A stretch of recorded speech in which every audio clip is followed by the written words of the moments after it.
So hello guys, और तुम्हारा एक और नई वीडियो में। तो आज हम करेंगे सोलो लेवलिंग का एपिसोड 3 एक्सप्लेन। तो आज कुछ खतरनाक होने वाला है और शायद मेरी बोलने की स्पीड थोड़ी सी तेज हो सकती है, तो प्लीज आराम से सुनना। तो एपिसोड स्टार्ट करते हैं। स्टार्ट होता है, जिन्हो देखकर शॉक हो जाता है कि जिन्हो की शैडो आर्मी लड़ रही है सबसे, और वो बस बैठे हैं। देन जिन्हो से पूछता है कि बॉस ये सब क्या है, तो जिन्हो बोलता है कि ये भी मेरी एक स्किल है। देन जिन्हो उनसे माइनिंग भी कराता है और जिन्हो कहता है कि बॉस ये काम तो मुझसे मत छीनिए। तब एक शैडो आकर उसे क्रिस्टल पकड़ा देता है। देन हम देखते हैं कि दूसरी कंट्री में कुछ हंटर्स डर रहे होते हैं और एक बंदा उनको कहता है कि तुम्हें चिल्लाने की जरूरत नहीं है, ये बस बेहोश हुए हैं। पर उन हंटर्स को कोरियन नहीं आती। तब वो बंदा कहता है कि I am mad scientist. It's so cool. Son of a bitch.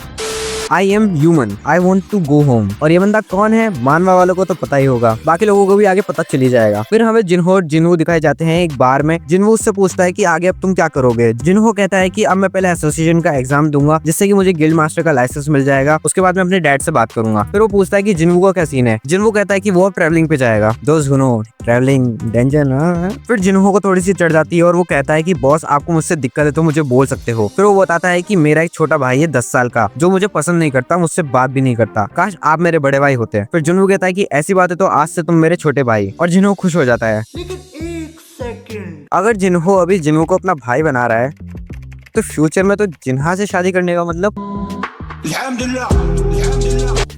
फिर सीन चेंज होता है, जहाँ ये बंदा दिखाया जाता है जो कि अभी कैद में है, और बाहर बात करते हैं कि ये कहाँ से आया है। ऑफिसर बताता है कि ये फॉरेनर हंटर है और इसने कहा है कि 10 साल पहले एक गेट में फंस गया था और उससे बाहर नहीं आ पाया था, और अभी रिसेंटली अमेरिका में एक गेट खुला था और ये उससे ही बाहर आया है। पर ये इंग्लिश नहीं बोल सकता, तो क्या पता कोई ह्यूमनॉइड मैजिकल बीस्ट हो जिसने इंसान का रूप ले लिया हो। और इसी लैंग्वेज को ट्रांसलेट करने के लिए हमने एस रैंक हंटर की रिक्वेस्ट करी है, जो कि वॉशिंगटन में ही रहता है। और वो कौन है, डोंगसू। और वो उससे उसका नाम पूछते हैं, जो थोड़ा प्रोनाउंस में डिफिकल्ट है, पर इसका नाम है संग टू हुआन। फिर हम देखते हैं जिन्हो जो की ट्रैवलिंग पे जा रहा होता है और जिन्हा उसे कहती है कि पहले काम फिर ट्रैवल ही। वैलेंटी जानते हो ना, और तुम किसके साथ जा रहे हो, कोई गर्लफ्रेंड है क्या। फिर जिन्हो ऑफ कोर्स डंजन में जाता है, जहाँ पहले वो जा चुका था। तब वो इतना पावरफुल नहीं था कि उस डंजन के बॉस को हरा सके, but now he is levelled up. Then वो अंदर जाता है, तब उसे एक क्वेस्ट आता है कि इसको 10,000 डीमंस की सोल कलेक्ट करनी होगी। फिर वो अंदर आता है जहाँ कई सारे डीमंस होते हैं और जिन्हो अपना ब्लेड निकालता है, जो कि होता है बाकुरा का ब्लेड। और दूसरी तरफ जिन्हो जो कि अपने डैड के पास आता है गिल्ड के लिए, और उसके डैड कहते हैं कि तुम चाहते हो कि हम हमारा गिल्ड तुम्हारे हाथों में सौंप दें, तुम्हें पता है ना कि तुम्हारा भाई इस पे काम कर रहा है। जिन्हो बोलता है कि किसी बाहर वाले को लेकर आना और अपने गिल्ड को सौंपना खतरे से खाली नहीं है। फिर उसके डैड कहते हैं कि ये हंटर जिसका नाम है जिन्हो, जो कि डेविल डेंजर में था, जो कि होंगसुंग की टीम जो कि वाइप आउट हो गई थी उसमें ही शामिल था, और जो सर्विलेंस टीम के प्रिजन की मौत हुई थी वो वहाँ भी था। वो उन तीनों रेड से जिंदा वापस आया है। ये तुम्हारे हर रेड में पार्टिसिपेट करता है ना। और अभी जो व्हाइट टाइगर गिल्ड के साथ हुआ था उसमें भी जिन्हो कुछ लोगों को बचाकर लेकर आया था। तुमने उसी की मदद से गिल्ड मास्टर का लाइसेंस लिया ना, और तुम अभी भी चाहते हो कि मैं तुम्हें गिल्ड दे दूं। देन जिन्हो बोलता है कि हाँ, इसके बाद में मैं गिल्ड चाहता हूँ। फिर उसके डैड कहते हैं कि ठीक है, पर मेरी एक कंडीशन है कि अभी व्हाइट टाइगर गिल्ड वाले जिन्हो को अप्रोच कर रहे हैं कि वो उनकी गिल्ड में आ जाए, पर तुम्हें उसे अपनी गिल्ड में लेकर आना है। फिर जिन्हो कहता है कि हाँ जरूर। दूसरी तरफ जिन्हो को दिखाया जाता है जहाँ उसने बहुत सारे डीमंस को मार दिया होता है, पर वो उसे अपनी शैडो आर्मी नहीं बना सकता। फिर उसे एक गेट का पास मिलता है जिससे कि वो दूसरे फ्लोर में जा सकता है। सो गेट इज सो फार। तो जिन्हो आइस बियर्स को बुलाता है, ना शैडो बियर को बुलाता है, और फिर उनके सामने कुछ डीमंस आते हैं जिनको की बियर आराम से उड़ाकर निकल जाता है, और जिन्हो उसका नाम रखता है टैंक। फिर सीन चेंज होता है स्विमिंग पूल में, जहाँ पे चाहिन दिखाई जाती है। वो थोड़ी सी टेंशन में होती है और वो याद करती है कि जब उसने जोंगिन से पूछा था कि एंट जो कि अब उड़ सकते हैं, उनकी खबर हमने पब्लिक में क्यों नहीं दी। जोंगिन बोलता है कि एसोसिएशन के ऑर्डर है, और अगर पब्लिक में बताया तो लोग पैनिक करेंगे। फिर जिन्हो जो कि डीमंस को अपनी न्यू एबिलिटी से मार रहा होता है, फ्लोर्स को क्लियर कर रहा होता है। उसे लगता है कि जैसे ओरिजिनल टावर में 100 फ्लोर्स होते हैं, वैसे यहाँ भी होते होंगे। और यहाँ के लोग सोच रहे होंगे सीधा 100 फ्लोर्स सोच रहे हैं, इंडिया में तो 10 11 इमेजिन करते हैं। छोटी सोच वाले लोग, छोटी सोच, कुछ बड़ा सोचो। फिर वो बीच बीच में रुककर खाना भी खाता है और 10,000 डीमंस को कलेक्ट करता है। देन वो आता है 50 फ्लोर पे, जहाँ उसे अवेरियस ब्लूप्रिंट जो कि लोअर फ्लोर का लॉर्ड होता है, उसे हराना है। फिर सीन चेंज होता है, व्हाइट टाइगर गिल्ड का मैनेजर और एक हंटर पार्क दिखाई जाती है, जो कि जिन्हो को अप्रोच करने के लिए आए होते हैं, पर जिन्हो तो होता नहीं है। तो हमारा टाइम वेस्ट हो गया। पर मैनेजर बोलता है कि नहीं, वो सिटी से बाहर नहीं गया है, उसकी लास्ट लोकेशन सिटी के बीच में थी। फिर वो लोकेशन गायब हो गई। फिर पार्क पूछते कि तुम्हें ये सब कैसे पता। मैनेजर बोलता है कि it's a part of my job.